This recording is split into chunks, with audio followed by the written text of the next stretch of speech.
नमस्कार. आज आपण आलो आहोत राजस्थान माउंट आबू येथे. ब्रह्मकुमारी ही एक खूप मोठी जागतिक स्तरावरील संस्था आहे. तिथे आपण आलेलो आहे आणि या संस्थेमध्ये आपण डायरेक्ट येऊ नाही शकत. खरं म्हणजे तर आपण जिथं ज्या शहरामध्ये राहतो तिथे या संस्थेचे केंद्र असतात. त्या केंद्राद्वारे आपण तिथे जे 7 दिवसाचं शिबिर केलं तर त्यानंतरच आपण इथे येऊ शकतो आणि इथे आणि आपलं सौभाग्य असं आहे की आपल्याला आपण जो बिझनेस करतो माय लाईफस्टाईल या कंपनीद्वारे आपण इथं आलेलो आहोत. आणि इथे एक असं आहे की तुम्हाला बॅच शिवाय एंट्री नसते, तर इथं बॅच सोबत राहू द्यावं लागतं. जे मॅडमकडे आहेत, माझाही बॅच आहे, त्याच्याशिवाय एंट्री बिलकुल नसते इथं. जर तुम्ही कितीही प्रयत्न केले तर तिथं येऊ देत नाही, तर बॅच सोबत राहू द्यायचं. आणि आता ही संस्था काय आहे आणि या संस्थेचे वैशिष्ट्य काय काय आहे हे मी आज तुम्हाला दाखवणार आहे. चला मला.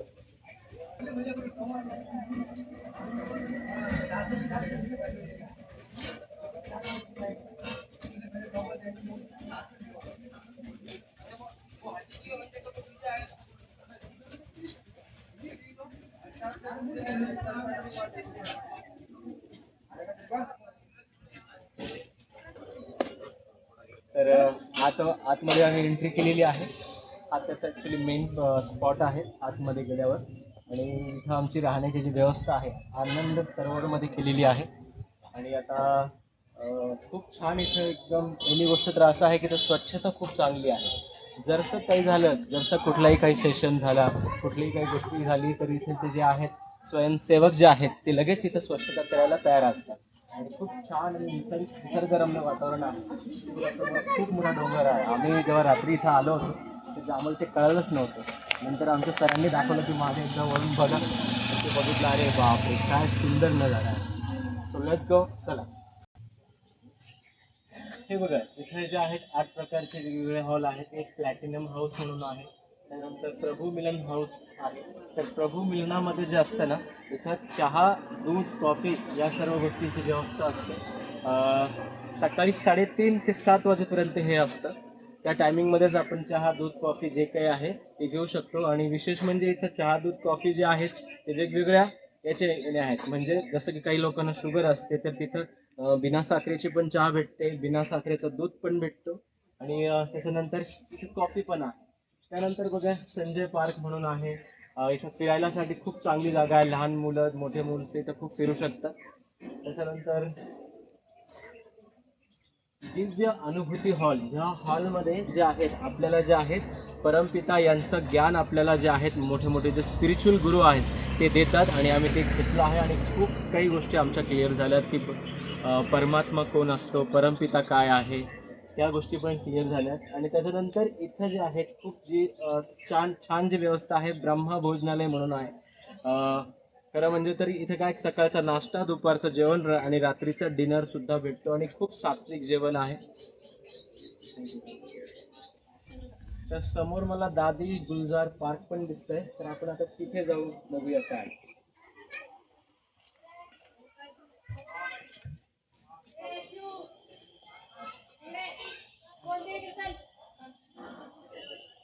इथे ना खूप सारे असे छोटे मोठे ना सेल्फी स्पॉट खूप आहेत. तुम्हाला असं तुम्ही कन्फ्यूज व्हाल की कुठे कुठे फोटो काढू आणि नाही काढू. इतके सारे छोटे छोटे स्पॉट आहेत ना की प्रत्येक ठिकाणी तुम्ही फोटो काढू शकता.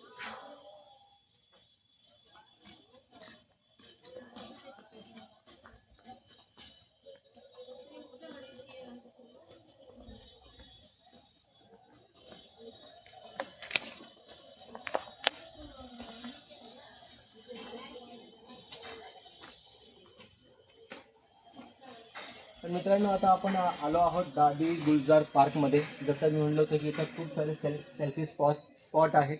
ते बघा, इकडे पण आहे, त्यानंतर इकडे पण आहे. आणि प्रत्येक चित्रामध्ये काही ना काही सांगितलेलं आहे, काही ना काही संदेश दिलेला आहे, काही ना काही सांगितलेलं आहे की आपलं युग पहिले कसं होतं आणि आत्ता कसं आहे, या गोष्टी सगळ्या दाखवलेल्या आहेत तिथे.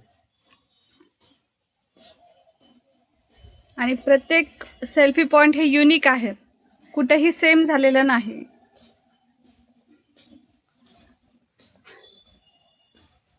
हे जे संगीतकारांचे हे संध्याकाळच्या वेळेसच ओपन होतात, इव्हिनिंगच्या वेळेस.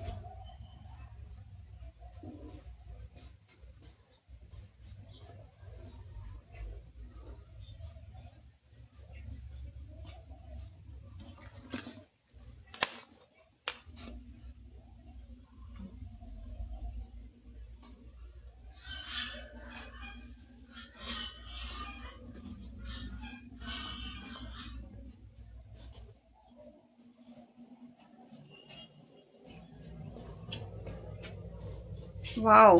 आणि हे एक लक्ष्मीनारायणचे फोटो आहे. फोटो आहे.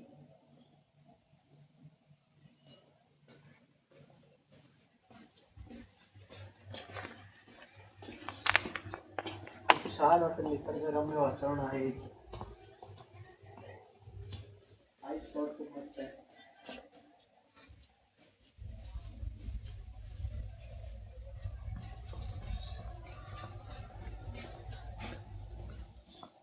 तथागत गौतम बुद्धांची सुद्धा इथं मूर्ती आहे.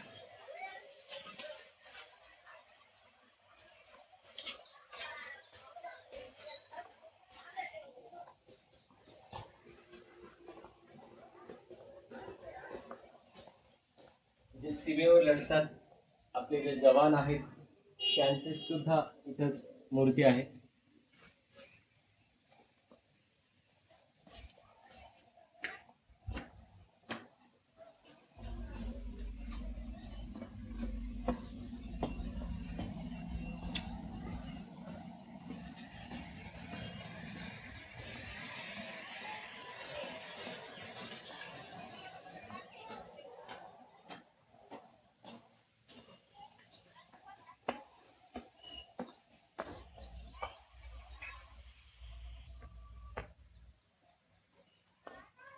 हे बघा, हे आहे पुष्पक विमान.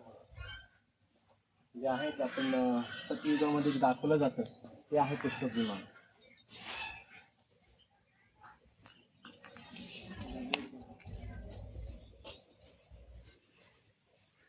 पुष्पक विमान म्हणून आहे जे सतयुगामध्ये दाखवलं होतं त्या काळामध्ये.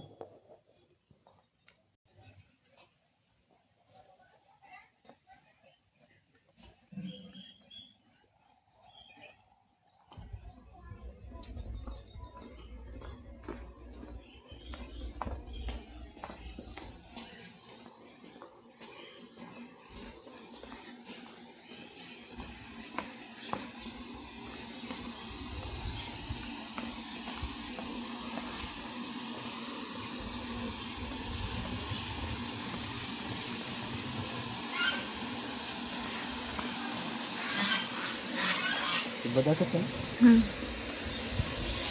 ते बघा इकडे गार्डनमध्ये जे आहे ते जास्तीत जास्त फुलं आणि हे दिसतात पण इथे पक्षी सुद्धा आहेत. पक्षीचं सुद्धा इथं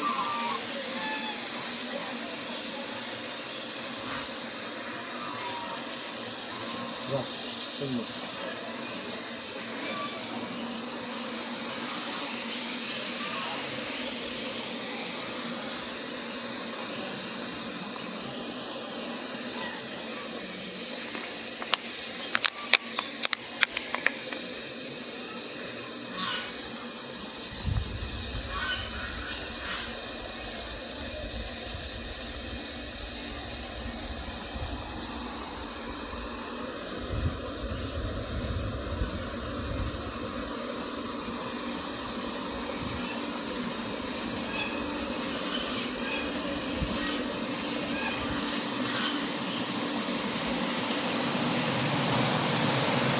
आणि इथं हा तुम्हाला आता पाण्याचा खळखळाट येतच असेल. हा आहे खूप सुंदर असा झरा. इथं आम्ही खूप सारे फोटो पण काढले आणि रात्रीमध्ये हे खूप सारे इथं लायटिंग पण लागले असतात आणि रात्रीचं दृश्य हा खूपच सुंदर दिसतो.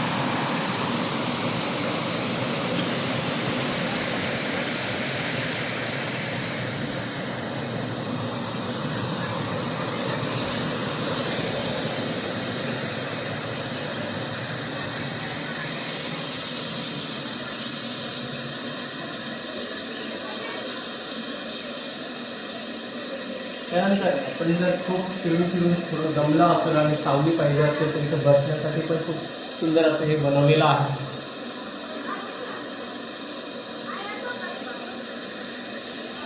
इथे कबूतर आहे.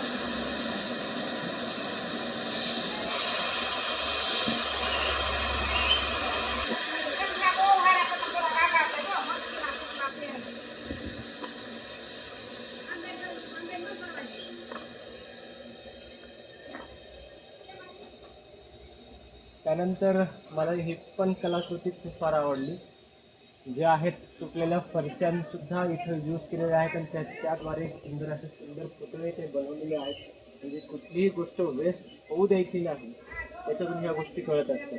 ते संस्थाचा विचार किती खूप डीपमध्ये आहे.